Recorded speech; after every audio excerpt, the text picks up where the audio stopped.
acceptance, tolerance, and so on. Probably it goes back to the French Revolution, though I'm not sure that's the cause of it. But in the late 19th century, France was a kind of bohemian, or at least not the countryside of France, never was. Paris was a bohemian sort of mecca, if you want to call it that. And a lot of people were considered acceptable there. Plus, sexual mores have always been extremely advanced, shall we say, in France. Even back in Thomas Jefferson's day and Benjamin Franklin went to Paris. They saw a totally different world. And then when they went to London, you've seen recent movies or television docudramas on these people, you'll see the kind of life. Jefferson had a mistress in Paris and everything. He's reputed to have brought his Afro-American servant to Paris with him and started whatever alliance he supposedly had with her there. You know, Paris was very advanced in terms of relationship between the sexes, sexual liberation, which appealed to a lot of avant-garde and bohemian people. So that was in the 19th century, particularly 1800s, late 1800s.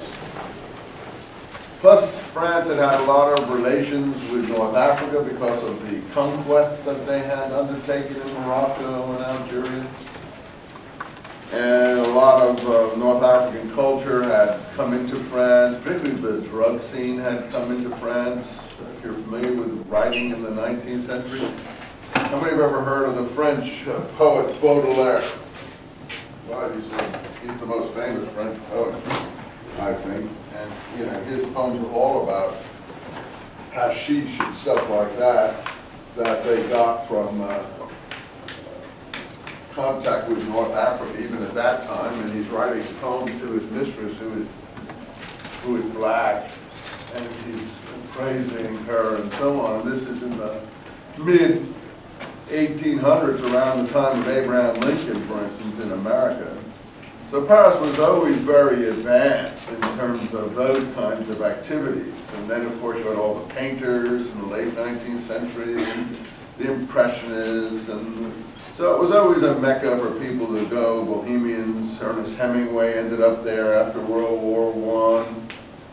A lot of American emigres went there after World War I, the sort of lost generation and so on. Well, what happened was, I think it started in World War I, when American soldiers went to France and encountered all this so-called new liberality, sexual, mainly sexual. In fact, Black Elk speaks about it to some extent in his book, because when you read Black Elk, you'll see that Black Elk, who was an American Sioux Indian shaman, really, medicine man, mystic, seer, visionary, who took part in Battle of the Little Bighorn and places and things like that. He was in Buffalo Bill's Wild West show. And well, Buffalo Bill, he describes in his book, Black Elk Speaks, going to Europe with Buffalo Bill and meeting Queen Victoria in England. But he also describes in Paris, he got sick, but he was obviously carrying on an affair with a French woman by that time, and was taken care of by this French woman. So even in Black Elk's time, which would have been in the 1870s or 1880s, Paris was very, very liberal. He wouldn't have been able to have an affair like that in London, I don't think, without repercussions of some kind. So Paris was extremely liberal. And another part of it had to do with the French colonial policy. You know, the English colonial policy and the French colonial policy was very, very different. For instance, you know, the English like to administer countries from a kind of class-conscious, snobbish level. And they like to set one community against the other. Therefore, wherever English people administered, like Iraq, for instance, later on they got into Iraq, but places like India, Cyprus, Kenya, all these kind of places, wherever they pulled out, terrible communal strife erupted after they left, because they had always put one minority against the other. So after they left, everyone started killing each other. Every place English had been, people started killing each other afterwards. Even in Canada, you have the French versus the English up there, which was always very, very severe.